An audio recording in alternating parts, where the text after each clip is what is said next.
નમસ્કાર, આપ જોઈ રહ્યા છો ન્યૂઝ ફોર ઇન્ડિયા। લોકસભા ચૂંટણી 2024નો માહોલ ચાલી રહ્યો છે, ત્યારે લોકસભા ચૂંટણી 2024 માટે પ્રચાર કરી રહેલા રાહુલ ગાંધી અને અખિલેશ યાદવની બેઠકમાં એટલો બધો હંગામો થયો કે પરિસ્થિતિ કાબુ બહાર થઈ ગઈ। એટલું જ નહીં, કાર્યકરો પણ સ્ટેજ પર પહોંચી ગયા હતા। આ અંગે શું થયું તે જોઈએ અમારા ખાસ રિપોર્ટમાં। मैं उनको कहना चाहता हूं, अंबेडकर जी का संविधान, महात्मा गांधी जी का संविधान, जवाहरलाल नेहरू हिंदुस्तान का संविधान, कोई भी शक्ति इसको फाड़ कर फेंक नहीं सकती है। ये जनता का संविधान है। રેલી સ્થળ પર મચી નાસભાગ। ઉત્તર પ્રદેશના પ્રયાગરાજમાં ઇન્ડિયા ગઠબંધનની જાહેર સભા યોજાવાની હતી, જેમાં કોંગ્રેસ નેતા રાહુલ ગાંધી અને સપા પ્રમુખ અખિલેશ યાદવ હાજરી આપવાના હતા, પરંતુ સભામાં ભારે હંગામાના કારણે આ બેઠક થઈ શકી ન હતી। આ દરમિયાન ભીડ બેકાબુ થઈ હતી। ટોળાએ સ્ટેજની આસપાસ લગાવેલા બેરિકેડ્સને તોડી નાખ્યા હતા। આ દરમિયાન રેલી સ્થળ પર નાસભાગ જેવો માહોલ મચ્યો હતો। બે જૂથના કાર્યકરો આમને સામને। બંને નેતાઓ આવતાની સાથે જ કાર્યકરો બેકાબુ બની ગયા હતા અને નેતાઓના મંચ સુધી પહોંચી ગયા હતા।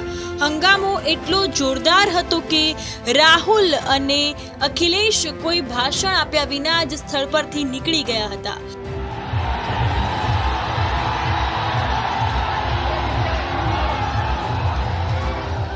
તો રાહુલ ગાંધી અને અખિલેશ યાદવ ભાષણ આપ્યા વિના જ સ્થળ પરથી નીકળી ગયા।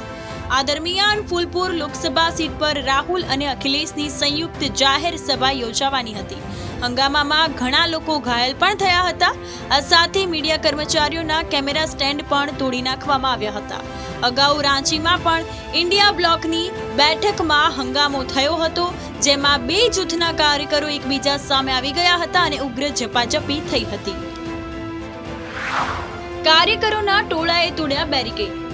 ફૂલપુર બાદ પ્રયાગરાજમાં ઇન્ડિયા બ્લોકની સંયુક્ત રેલી યોજાઈ હતી। અહીં રાહુલ ગાંધી પહેલાથી જ મંચ પર હાજર હતા। થોડીવાર પછી અખિલેશ યાદવ પણ મંચ પર પહોંચ્યા। આ પછી મેદાન પર હાજર કાર્યકરો આગળ વધવા લાગ્યા।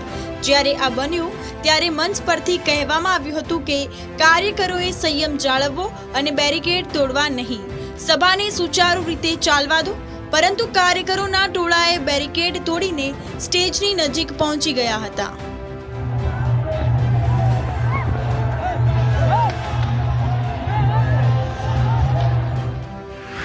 અમિત શાહે પ્રયાગરાજમાં ઇન્ડિયા ગઠબંધન પર નિશાન સાધ્યું। તે જ સમયે રવિવારે કેન્દ્રીય ગૃહપ્રધાન અમિત શાહે પણ પ્રયાગરાજમાં એક રેલીને સંબોધિત કરી હતી। આ દરમિયાન તેમણે કહ્યું કે જે લોકોને દેશમાં મજબૂત વડાપ્રધાન જોઈએ છે, તેમણે કમળનું બટન દબાવીને પીએમ મોદીના હાથ મજબૂત કરવા જોઈએ। પ્રયાગરાજના સોરાવનમાં એક જાહેર સભાને સંબોધતા અમિત શાહે કહ્યું કે ઇન્ડિયા ગઠબંધન પાસે વડાપ્રધાન પદ માટે કોઈ ઉમેદવાર નથી। તેઓ 5 વર્ષમાં 5 વડાપ્રધાનો સાથે પ્રયોગ કરવાની તૈયારી કરી રહ્યા છે। Bureau report, news for India.